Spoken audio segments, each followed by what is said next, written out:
Welcome back. Hello again. We're here today for the third and final part of this three-part series on how to learn another language.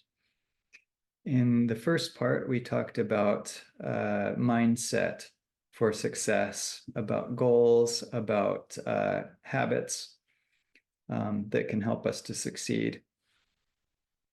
And in the second part, we talked about what research has shown us about how another language can be learned, or how another language is learned. In this third and final episode, I'm going to go over some specific activities, some specific things that you can do to go about learning the language that you want to learn. And these activities have been very beneficial for me in learning other languages, and also other people as well. They're based on the research that we went over in the second episode. And so I hope that you'll find these activities and tips to be of great value to you. They have been for me. So let's jump right in. The first thing that we're going to talk about is the acquisition cycle that we talked about in the last episode. So this is kind of a cycle that we recurringly go through. We'll go back and forth between these kind of areas of this cycle, from input, reading and listening, to finding out. There will be things that we read and listen that we're not sure what it means, and it's very important. As I said in the last episode, it's very important that we understand what we read, so that we have the thing, the language, the bit of language, the word, or the phrase, or whatever it may be, and then the meaning of that. We have to have that so that those two things can connect together. Our brain can figure out the pattern, which it will do automatically. It will grow those links in the network that we talked about. But in order for that to happen, we have to know what the thing means, or else it's just noise.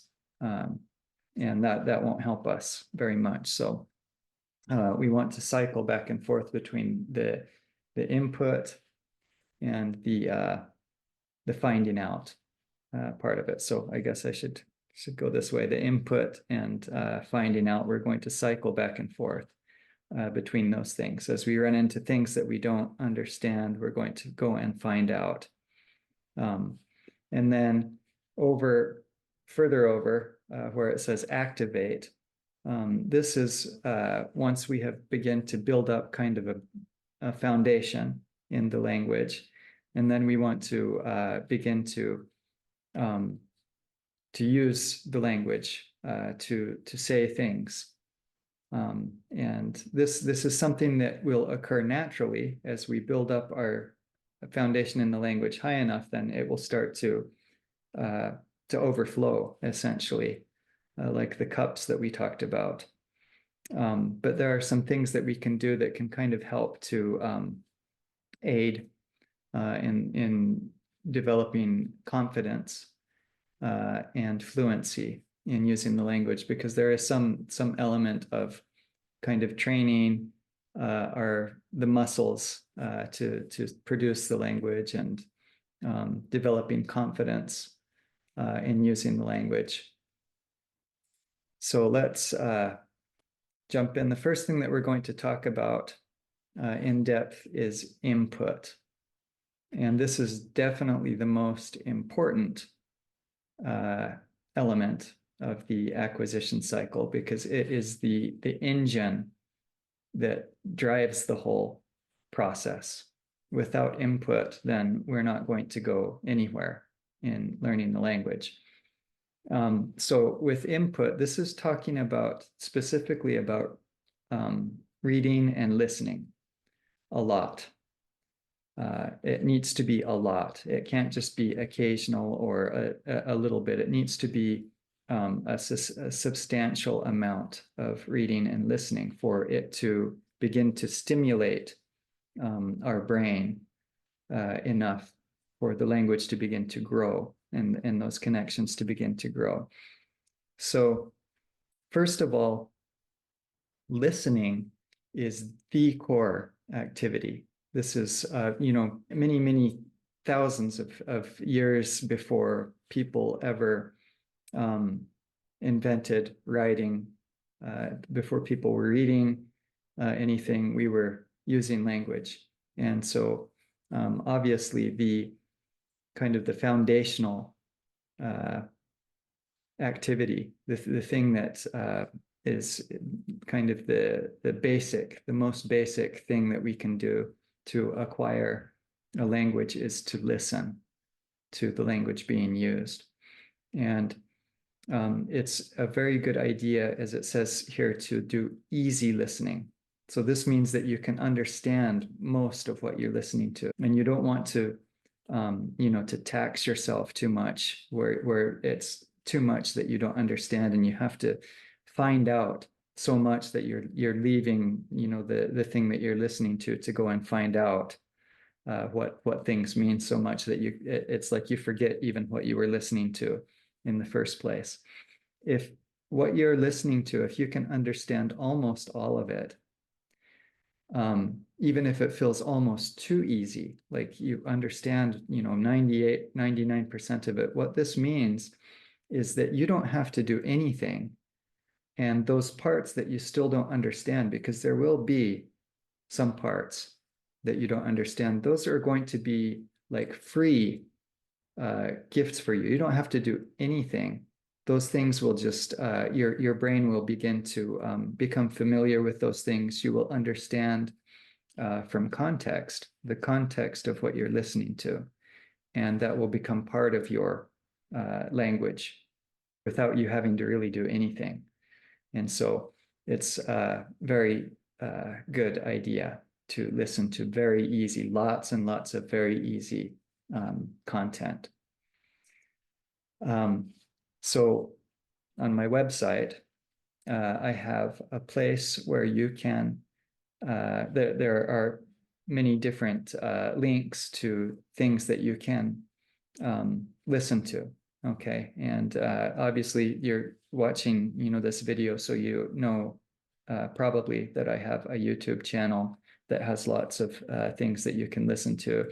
And there are just tons of things on YouTube and the internet that you can find that will be at your level, that will be easy listening, that you can use to get the engine going so that your brain begins to and continues to acquire the language. In addition to the podcasts and the YouTube channels and the other resources that you can find online that will be very good for you to listen to, I would like also to introduce to you this activity that I call Story Share.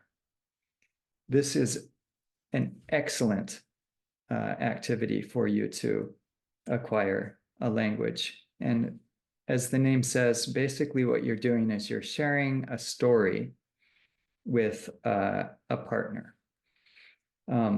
So in my case, right now, I'm working on Vietnamese, and I have a friend that is from Vietnam. And the way that we're doing this is I tell her a story in English because she wants to work on her English. And so I tell her the story in English, and she listens to it and understands it. And then she will retell the story to me in Vietnamese. And so this way we're sharing the same story. And it becomes a source of very comprehensible input, of listening input that is very understandable for both of us, because we're adjusting to each other's levels, and it's a very good activity. And so I will show you just a brief excerpt from one of our story sharing sessions. So this is one of the stories that I told my friend, a portion, a part of the story. So let's go ahead and see that. She does not have a mother and father, right? So her mother and her father, maybe they died when she was very young. I don't know, but she doesn't have a mother and father. Instead, she was raised by wolves. She was raised by wolves in the jungle. So instead of her father, she had a father wolf, and instead of her mother, she had a mother wolf. So my friend, listened to the story and understood it, and then she told it back in Vietnamese. Con Lisa không sống ở thành phố, Lisa sống ở trong rừng. Ở trong rừng. Bố mẹ, đây là bố và đây là mẹ em. Bố mẹ của Lisa đã chết. Chết. Chết. Bố mẹ của Lisa đã chết. Vì vậy Lisa không có bố mẹ. Và Lisa được nuôi bởi những con chó sói. It's like wild dog.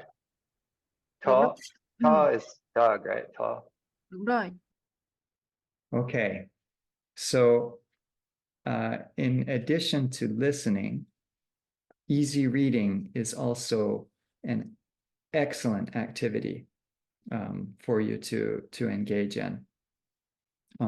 When you begin to read, the question of when you should begin to read may vary according to the language that you're looking at. But as a general suggestion, I would suggest that you start with listening, at least until you start to get the sound of the language into your head. Because when you read, you don't want to struggle your way through reading with bad pronunciation, because you don't even know what the language is supposed to sound like. And, that's just not a good thing, because when you read, there's in your brain, there is a kind of a component or a part of that is like you are listening also, because you're listening to your inner voice. And if your inner voice is something that has horrible pronunciation of the language, then it's like you're giving yourself really poor or incorrect input. And so it's best that you try to first get the sound of the language and get accustomed to that, and then move to easy reading. One of the most effective and powerful things that you can do to build your vocabulary in the language, once you begin to get accustomed to the language and build, you've begin to build a base, a foundation in the language, then you want to increase your vocabulary, because there's lots of vocabulary. And probably the very best thing that you can do to do that is to read a lot, to get lost in a good book. If you do that, then the vocabulary is just going to come to you, just like it did in your first language. I don't think there is hardly anybody that in their first language, to learn all of the words that you know in your first language, I don't think anybody studied that from a list of words or used flashcards for your first language, but you did read. all through school, you probably read novels and comic books and things that you enjoyed. Probably maybe read a lot on the internet, on topics that you enjoyed, that you were interested in. And that's where your vocabulary in your first language, where most of it came from. And so you want to do that for your new language also. And you can do it in the same way by reading what you enjoy. And so again, on my website, I have a page that has many resources for reading, things that you can read, and also resources to help make reading in Japanese more enjoyable for people that are not as capable with reading kanji yet. There are ways there, obviously we have technology that can help us. And so that can give you kind of a help or an edge to begin to read in Japanese, things that you wouldn't be able to read very comfortably without those resources. Okay, so we've talked about reading and listening a lot. The next thing is that we want to do this multiple times a day. And what I mean by this is that we know that rather than having like a big study session every day of 1 hour or 2 hours or whatever, it is more effective if you will break your sessions up into small chunks throughout the day, small sessions, maybe 10 minutes, 15 minutes, even 5 minutes, all throughout the day. And this has a number of advantages for helping you to acquire the language. It will help you to stay sharp, to maintain your focus so that you don't start to get tired and fatigued. There is also a benefit for your memory or for the effect that it has on your brain, because if you're giving your brain stimulation repeatedly, allowing it to kind of have a break in between, then this seems to be much more effective in helping the brain to begin to grow these neural networks. So it's good to break things up into multiple smaller study sessions throughout the day. It's much more enjoyable, much easier to manage, to take a reading break or a listening break if you're working on something else. The other suggestion that I have is that you should move between old and new things. So I usually advise my students to do is to listen to the podcast or whatever, the YouTube channels that you're listening to, the stories. Listen to them like you would listen to music that you enjoy. So if you have a favorite song, you're going to listen to that song again, right? It's not like you listen to it and you're like, oh, that was a good song, and then okay, I'm done. I'm never going to listen to that song again. I'm going to listen to other songs now. We don't do that, right? We will listen to the song. We may listen to it every day if it's a song that we like, or we may even listen to it multiple times a day.